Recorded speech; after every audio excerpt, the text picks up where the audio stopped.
Hey folks, it's Florida Deere. Thanks for joining me today. Today's sort of just a kind of wing it video I thought I would do while these two tractors were stripped down. It would give people an idea of how well built these two tractors are. And what we have here is a John Deere 420 lawn and garden tractor and a John Deere 322. So these were the top gas offerings at the time, which was the 80s into the 90s from John Deere in their respective sections. So this is a 400 series. So this would be considered what people might say is a super GT, super garden tractor. And it has the smaller deck on it, the 50 inch.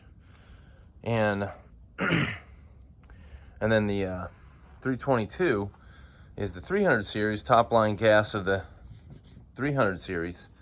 And that has a 48 inch deck on it. Now I'm not going to get into too many specifics here. I'm just going to kind of show you the differences between the two and why these two are both solid choices if you're looking for an older garden tractor that's pretty heavy duty.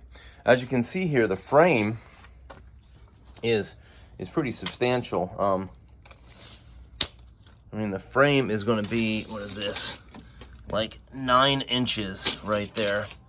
Up front, it's a little less where the engine bay is. That's not where your weight, so it's almost 4.5 inches there, though. This one's a little more heavy duty.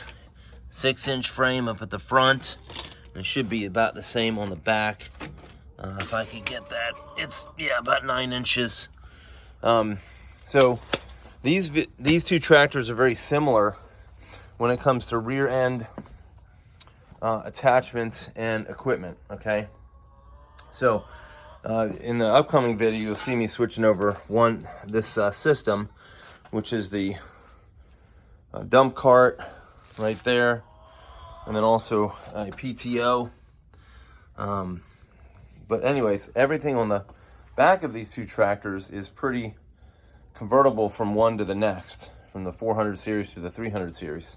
They have the same transmission, except for the 400 series has a 2-speed transfer case and a traction lock, where the 300 series does not. But you can actually put, and I eventually will in a future video at some point in time, we'll put another 420 transmission I have that I've had for a couple years now is going to go into this tractor again at some point in time. Now, the differences are up front. Let me see if I can find my tape measure. And so up front they have the frames are not the same. So up here you're looking at about 14 inches or just shy of 14 inches. Over here, if I can get in there, you're looking at basically 16 inches. So it's about 2-inch frame difference up front. And as you can see, the frame rails were a little bit more sizable on the 420. I think part of that is not just that it's necessarily more heavy duty. It probably just needs to be thicker because it's longer. So that's another thing I could put in here. Let's see here. I don't know if this is going to work since I have a... we'll pull it from... Hold on. Be patient. Let's see here. Am I going to be able to... No, I needed 2 persons for this. Yeah, anyway. So, let's see here. That is going to be from front to back. That's going to be about 64 inches or so. Well, 65 inches. Okay? On the 420, you'll be looking at something, if I get it correct. Both of them have front weight bars and other attachments on them. So this is looking like closer to 70, 71 if I'm going right to the end, maybe even 72. I'll actually put the measurements in there for you guys, wheelbases and stuff like that.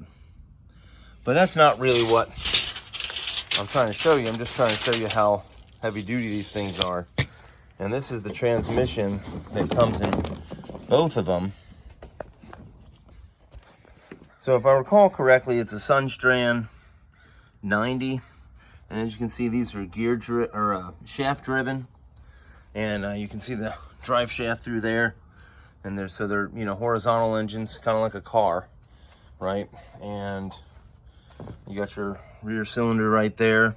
Both of these have rear hydraulic kits, which is not something they necessarily came with. This one's an aftermarket one that I think is superior, just my opinion. And this one has a 3-cylinder gas engine, Yanmar engine, liquid cooled, as you can see there. And this one has an air-cooled engine, an Onan 20 horse, where the 322 is an 18 horse.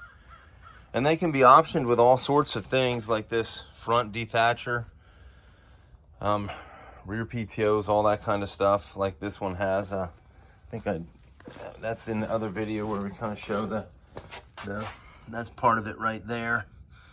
And probably give you a better shot if I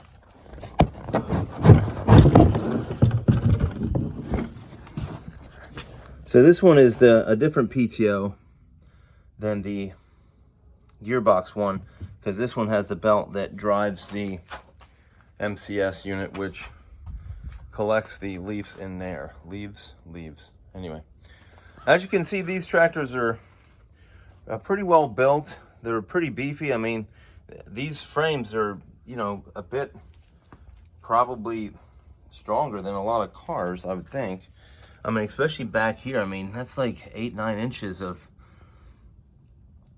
you know, of thickness, and they're not fully boxed. They have to be open because you got to put stuff in them, but they're pretty crazy how what you know, well or overbuilt they are. But I figured this would be an interesting video just to kind of give you an idea of you know, the size and how these things are built. I hope you found this video interesting. It's rare that I have two tractors that are torn apart like this at the same time, where you can do a side-by-side comparison. And but this does give you some idea of what John Deere has for these particular late 80s, early 90s tractors.